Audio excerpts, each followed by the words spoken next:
18 years ago, in Shenzhen and Silicon Valley, two engineers with dreams opened the door to new energy vehicles. 10 years later, the vast Pacific Ocean is not able to stop the business conflict between these two companies with very similar corporate cultures, product positioning and brand strategies. As the Model S became famous, the head of BYD and Tesla started the first war of words.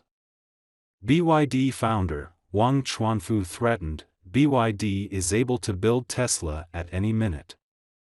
But Musk seems to be extremely contemptuous of the CEO, who is praised by Buffett as a hybrid of Edison and Welch, and publicly said with a mocking expression, "I don't think BYD is our competitor, their products are terrible."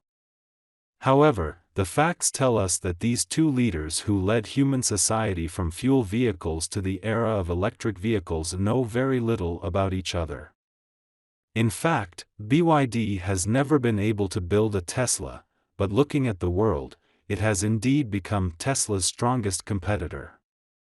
Rather than being an opponent, it is better to say that they are two giant beasts in Godzilla vs. Kong, hurting while sympathizing with each other at the same time.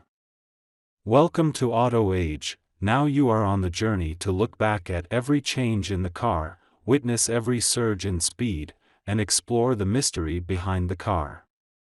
Before we started today's video, please subscribe to the channel and turn on the notification bell. As for today's video, we are going to talk about the love and hatred between BYD and Tesla.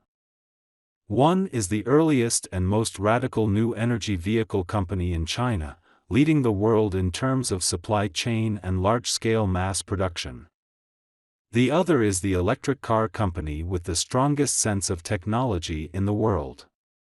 It has no rivals in the research and development of high-end in-vehicle chips, computing platforms, software and data, as well as autonomous driving.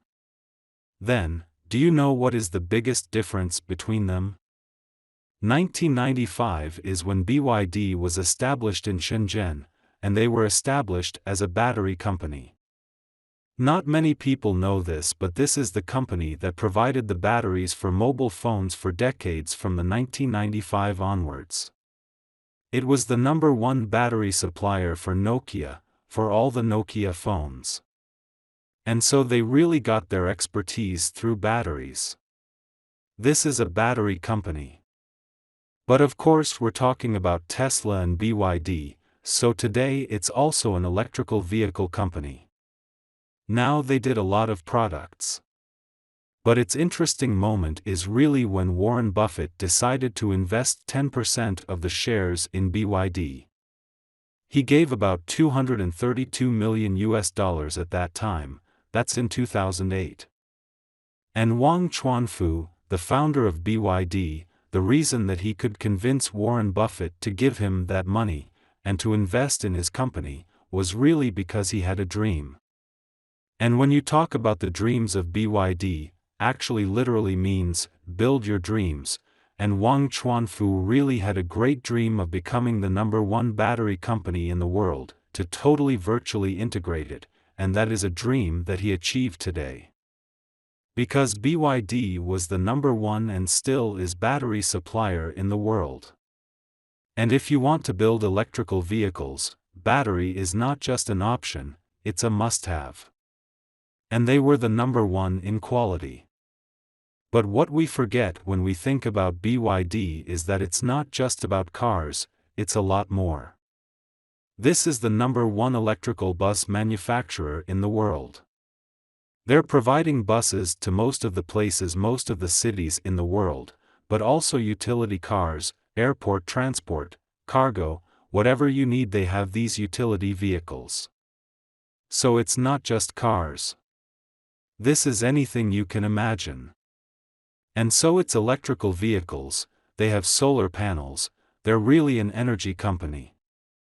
And that's the big difference. Although Tesla wants to become an energy company, it's still a small portion of their revenue, but for BYD it's huge, and so this is what it's all about. BYD also build a lithium iron phosphate battery, which is very unique technology. And it is said that Tesla is using the same type of battery. It's just that BYD brought that battery out to the market before Tesla did, so there's rumors that Tesla copied it. I don't know if that's true.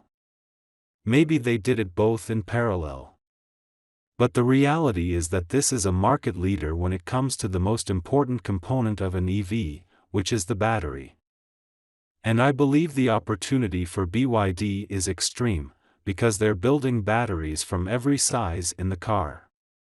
They have the top battery in the world, but on top of it they're building like container batteries, I mean the 40-foot containers type battery, to place in certain areas. Not many people know this, but BYD has a battery capacity in China to store power in Belgium for 10 years. I mean, this is what they have really in capacity now, with just all their cars and utility vehicles that are mobile.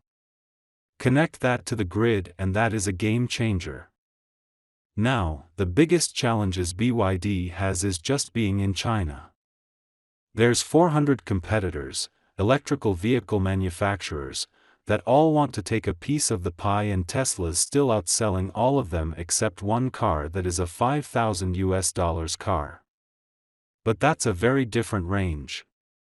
But in the high end and in the mid-end, Tesla is actually outselling everyone. In 2021, Tesla presented to the capital market with beautiful figures that exceeded expectations. In 2021, its revenue was $53.823 billion, a year-on-year increase of 71%.